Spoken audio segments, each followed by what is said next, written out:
afartii maalmood aynu soo dhaafnay sida Cabdikariin xusay waxay ahayd runtii inaynu isweydaarsano isdhaafsano waxna kala kororsanno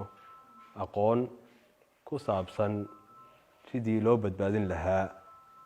dhirteena xaru dhaladka ah ee laga sameeyo ama laga jarayo dhuxusha loona heli lahaa badiil kale oo ah geedkan aynu runtii dhibsanay garawaaga afarta cisho runtii say muuqato waxaa la isweydaarsadaa aqoon badan dad ka soo shaqeeyay oo hore la shaqeeyay ee qaar cusub oo runtii ku soo biiray sidii arrintaa loo xalin lahaa wasaaraddu runtii waxay ku dadaashaa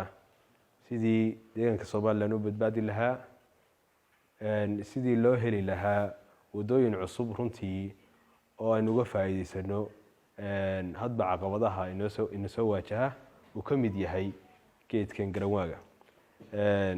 maanta shirkeenu wuxuu yahay inaynu soo xidhno soo gabagabayno runtii aqoontan halkan la isku dhaafsadayna mar qolo kasta markay halkeedu ku noqoto in ay dabaqdo in ay runtii iyagoo ka fekeraya guud ahaan sidii aynu uga wada shaqayn lahayn badbaadinta ilaalinta iyo daryeelka deegaanka marka ku mahadsantiin afarta cisho nala joogteen kulli wasaaradduna wasaaraddiini weeye waynu ka wada shaqayn doonaa waxyaabaha dambe iyo mashaariicda dambe kulli marka aad baa ugu mahadsantiin